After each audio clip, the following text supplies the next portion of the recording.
नमस्कार दोस्तों। इस वीडियो में मैरिज के ऊपर है। मैरिटल सीरीज़ का पार्ट लगा लो। बहुत अच्छी सीरीज़ है। अगर आपने पहले नहीं वीडियोस देखे तो उसके अलग अलग ज़रूर वीडियोस देखना। मैं कुछ टिप्स देने चाहता हूं जिनके बच्चों की मैरिजेबल एज है या नई नई शादी भी हुई है, तो आप देखना कि आप कौन से वाली प्रोफाइल में फ़िट होते हो। तो बड़ा इंटरेस्टिंग वीडियो है ये, एंड तक देखना, ज़रूर शेयर करना।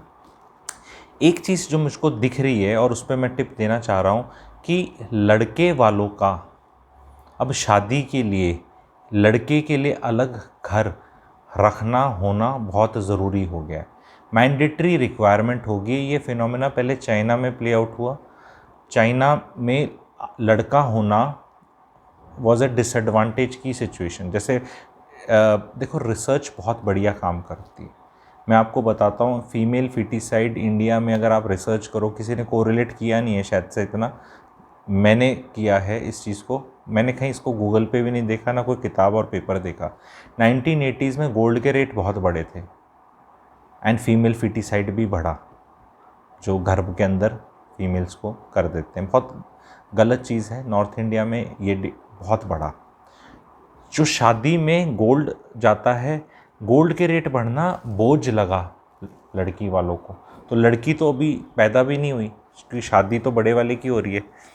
तो ये वाला समाज में इस तरह कोई कोरिलेट नहीं कर रहा चीज़। तो आज के टाइम पे आते हैं, 2022 बताता हूँ। लड़का होना तो लड़के के लिए सबसे बड़ी अचीवमेंट नॉर्थ इंडियन में क्या है कि भाई लड़का हो गया, यही बहुत है। भाई साहब पधारो, आप लड़के हो गए। कितने केसेस हमने देखे हैं, 3 लड़कियां, चौथा लड़का। लाइफ उसकी भी बेचारे की नर्क रहती है, वो अलग बात है। लेकिन ऐसे हमने देखे हैं, 2 बहनें, तीसरा भाई, 3 बहनें, चौथा भाई। ठीक है। तो आज के दिन अगर आपका लड़का है तो एक इरिटेशन वैल्यू बहुत हाई होगी। लड़की वाले, मैं एक particular middle class, upper middle class, middle class की बात कर रहा हूँ, बहुत लोअर क्लास की बात नहीं कर रहा है। So if you are belonging to a particular level से नीचे, so may not be applicable to you. लेकिन बहुत बड़ा तबका है जो कहता है लड़के का अलग से घर चाहिए। हालांकि एक और डेटा भी है कि 61% main who are married, marriageable age, are staying with their parents because they can't afford to buy a new house। तो इस पे मेरे को आइडिया देना और बताना है आप लोगों को एक चीज़। बहुत अच्छा वीडियो होगा, बहुत फ़ायदा होगा सुनने से, समाज का भी फ़ायदा होगा। इस चीज़ को हम मान लेते हैं, और क्योंकि मैं दोनों तरफ से बैटिंग करूंगा तो ये लड़के वालों के अगेंस्ट या लड़की वालों के अगेंस्ट नहीं है, बड़ा फेयर दोनों से पार्टियों की अच्छे से बात बताऊंगा। लड़के वालों, अगर आपको प्रेशराइज़ किया जाता है या कोई लड़की ऐसे आती है या आपको ऐसा लग रहा है कि भी घर अलग देना पड़ेगा, देन दैट लड़की शुड हैव ए नौकरी। और लड़कियां वालों, अगर आपकी बेटी की नौकरी है तो 100% लड़का जहाँ भी जा रहा है उसका घर अलग होना चाहिए। माता पिता की सेवा करनी है, पास रहना है, उस पर भी वीडियोस बन जाएंगे, बगल में ले लो उनके। ये किसने कहा कि उसी किचन के अंदर जाना है? क्योंकि माँ बाप अलग खाना खाते हैं, घिया तोरी लौकी, इनको राजमा चने खाने का मन कर सकता है। वो अलग से वीडियो बना दूंगा कि अलग रहना तो इनेविटेबल है।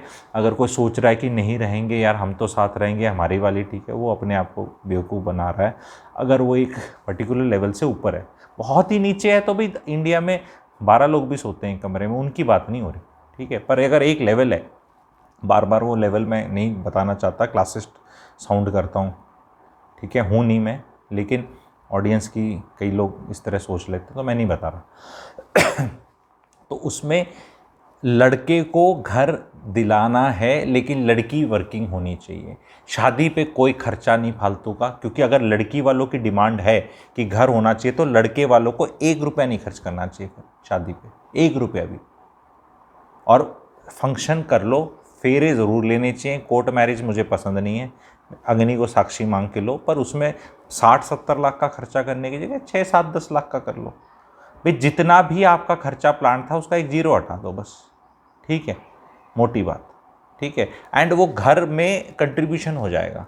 तो अगर लड़के के पिताजी ने 25 लाख रुपए देने थे, शादी में खर्चा करना था और प्लान था, तो भाई वो 5 में कर लो और 20 लड़के को दे दो, घर के अंदर चला गया। लड़की वाले अगर सपोज 25 लाख खर्च कर रहे थे तो वो अपनी ही बेटी को 15 लाख दे दें, ताकि उस घर में, और घर दोनों के नाम पे, घर जो है वो दोनों के नाम पे होना चाहिए, ताकि ऐसा भी नहीं कि वो लड़के के नाम पे तो कल को कुछ हो लड़की के नाम पे भी होना चाहिए। पर लड़की अगर वर्किंग होगी तो घर खरीदना वैसे ही आसान हो गया। आप मुझे कैलकुलेशन बताओ, 1 करोड़ के घर की भी बात कर लें अगर हम, वैसे तो अफोर्डेबल हाउसिंग में 25-30 लाख में भी मिल रहा है, 60-70 लाख में दीनदयाल में मिल रहा है, करोड़ का फिगर भी ले ले, यंग कपल के लिए बहुत है।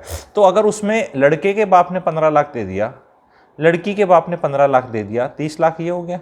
लड़के की 5-7-10 लाख की सेविंग्स होंगी, लड़की भी काम कर रही थी, उसकी 5-7 लाख की सेविंग्स हुई, तो 50 लाख तो अपना यही बन गया। 50 लाख जो बचा दोनों ने मिलके लोन ले लिया, हो गया घर, रेंट नहीं देना उसका, एसेट बन गया दोनों का। तो ऐसी शादियां जो होंगी और चलेंगी वहां खटपट बहुत कम होगा, ये बता रहा हूं। अगर आपका लड़का बहुत ज़्यादा पैसे नहीं कमा रहा है और लड़की तो नौकरी करती ही नहीं है और फिर डिमांड आती है घर अलग रखने की, तो उनको ये साफ बता दो कि ये प्रपोजल है, घर अलग चाहिए आपको तो 50% कंट्रीब्यूट करना पड़ेगा। या तो लड़की की नौकरी नहीं है तो वैसे करो, शादी में पैसा बचाओ, हम भी कंट्रीब्यूट करेंगे। ये सारी बातें थोड़ी अजीब सी लगती हैं समाज को, कोई करता नहीं जी शादी से पहले से करे, प्रैक्टिकल पूरी हैं ये। लड़की को घर घर खेलने के लिए अलग घर चाहिए 2022 में, वो 40-30 साल नहीं वेट करेगी, लाइफ एक्सपेक्टेंसी बढ़ रही है। जो सासू माँ 48-50 में बन रही है, जिसने अपना बच्चा 22 साल का लड़का कर दिया था और वो 26 साल के लड़के की शादी हो रही है, वो 48 की सास 98 की जाके मरेंगे। तो 50 साल नहीं वेट कर सकती वो लड़की, वो 50 में तो वो 75 की हो जाएगी। घर तो देना पड़ेगा, बुरा लगे चाहे सही लगे, लेकिन जब देना पड़ेगा तो आपके पास भी तो शर्तें और रीजनिंग हो सकती है ना। बहुत औरतें अपना सो कॉल्ड, वो उनके सपने टूटेंगे जो मेरा ऑडियंस है, तभी मेरी लेडीज़ ना जो पूरे वीडियोस नहीं देखती होलिस्टिकली छोड़ छोड़ के कहीं भाग भी जाती हैं कि अच्छा हमारा तो 24 साल में सास की सेवा करी, हमारा नंबर आया तो तू अलग घर दिला देगा।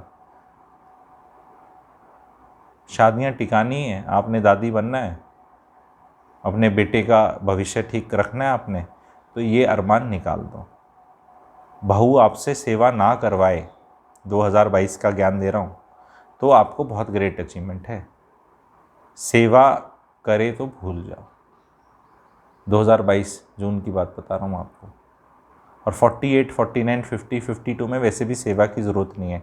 हो सकता है आपके संबंध कैसे रहें अगले 15 साल, तो हो सकता है जब आप लेट 60-70s में जाएं तो इंसानियत के नाते और एक रिश्ते के नाते आपको कुछ मदद मिल जाए। पर अल्टीमेटली जो भी सेवा करने की सोच रहे हैं या करवाने की सोच रहे हैं, अल्टीमेटली सेवा पैसा ही करता है, याद रखना।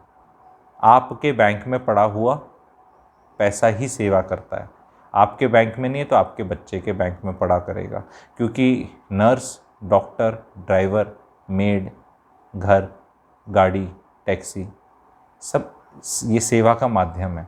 पैर दबाने वाले भी मिल जाते हैं, मसाज करने वाले भी मिल जाते हैं, सब मिलता है पैसे से। तो खाना बनाने वाले भी मिल जाते हैं, खिलाने वाले भी मिल जाते हैं, सब मिल जाता है पैसे से। तो ये चीज़ रखना है, कोई अपना टाइम वेस्ट करके अपनी लाइफ जीना छोड़ के नहीं सेवा करेगा, ठीक है। तो वीडियोस में लोगों को अगर बुरा लगता है कुछ तो अच्छी बात है, यानी कुछ भला हो रहा है। दवाई जब जाएगी ना कहीं तो एक बार तो कड़वी लगेगी। मैं तो पूरा लड्डू ही नीम का खिलाने की कोशिश करता हूँ, ठीक है, विच इज़ वेरी डिफ़िकल्ट, ठीक है, but practicality is there. Nobody is making such videos on YouTube, you tell me if somebody is making. मुझे मतलब मैं गलत फहमी होगी, अपने बारे में दूर हो जाएगी कि बोलना भाई साहब ये वाला चैनल है, ये तो आपसे बढ़िया भी बनाता है, इस टॉपिक पे बात करता है। मैं भरपूर इन चीज़ों को खुल के बात करता हूँ, आराम से, आँखों में आँखें डाल के, विवेक के साथ, मैक्सिमम शालीनता जितनी हो सकती है उसको रखते हुए प्रैक्टिकल चीज़ें बताता हूँ। मैं किसी के प्रो और एंटी नहीं हूँ, ज्योतिष हूँ, ईश्वर की ज्योत सही बात दिखाने वाला। एंड हमें कॉन्स्टेंटली चेंज होना है, जो चेंज नहीं होगा समय के साथ उसको बहुत तकलीफ़ हो जाएगी, और हमें अकड़ तो अपनी लाइफ से निकाल ही देनी चाहिए। जैसे जैसे हम ओल्ड एज में जाते हैं, जो भी जाता है उसको अपनी जीवन से अकड़ निकाल देनी चाहिए। रीज़न क्या है, ऑलरेडी हड्डियाँ अकड़ने लगती हैं, आर्थराइटिस की तरफ लोग जाते हैं, बहुत महिलाएं आर्थराइटिस से सफ़र करती हैं, तो उनको अपने जीवन में बिल्कुल भी 0% अकड़ रखनी है, क्योंकि वैसे ही शरीर ही अकड़ रहा है, उसमें अगर अंदर भी रखेंगे अकड़ को तो वो और अकड़ हो जाएगी, ठीक है। So all those ladies who are suffering from arthritis, this is a टोटका फॉर यू। आप अगर लड़के की माँ हैं, लड़की की माँ हैं, अपने जीवन में लंबा सांस लें और अगली जनरेशन से बहुत ज़्यादा एक्सपेक्ट ना करें। कुछ नहीं मिल रहा, मिलना ही नहीं है। अपने आप को हिम्मतवान बनाओ, और अगर उसके बाद रिश्ते हैं, बोलचाल, आना जाना, मिलना, be satisfied, because one generation does not realise now the challenges of the new generation. Very easy to paint, बैठता नहीं, मिलता नहीं, बात नहीं करती, बात नहीं करता, होता नहीं, ये नहीं होता। वो किस चीज़ से जूझ रहे हैं? आप नहीं जूझे उन चीज़ों से, आपको आइडिया ही नहीं है, कोई आइडिया नहीं है। क्योंकि आपके पति की हो सकता है कहीं सरकारी नौकरी थी, मास्टर जी थे, 24 साल में लगे, 62 में रिटायर हुए, आपको कोई स्ट्रेस नहीं था, आपकी लाइफ में कोई एस्पिरेशंस नहीं थे, जॉब सिक्योरिटी पूरी थी, और पूरे दिन आपको कहते हैं ना, बस कपड़े धोना, खाना करना, ये करना में ज़िंदगी निकल गई। और आपकी लाइफ के गोल्स और थॉट प्रोसेसेस नई जनरेशन से बहुत अलग हैं। आज के दिन जॉब सिक्योरिटी के बहुत इश्यूज़ हैं। जस्ट इमेजिन, आप जाओ और आपको कोई बोल दे कि भाई कल मत आना, पिंक स्लिप, 1 महीने की तनख्वाह, 15 दिन की तनख्वाह, कई बार कोई तनख्वाह नहीं। जूम मीटिंग कराई, आपने देखा है, और सबको ले ऑफ कर दिया। All those who are attending this meeting, I am very sorry to say that all of you have been selected to be laid of.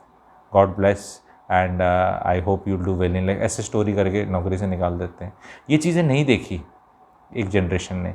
So understand, उन नई जनरेशन के पास इतनी एनर्जी भी नहीं है कि वो अपनी सिचुएशन को आपको समझा भी पाएँ। तो this was very important in my opinion. I hope आप लोग इसको प्रैग्मेटिकली लेंगे, स्प्रेड करेंगे, लाइक करेंगे, शेयर करेंगे। चैनल को सब्सक्राइब नहीं किया तो प्लीज़ कर दीजिए। Thank you very much.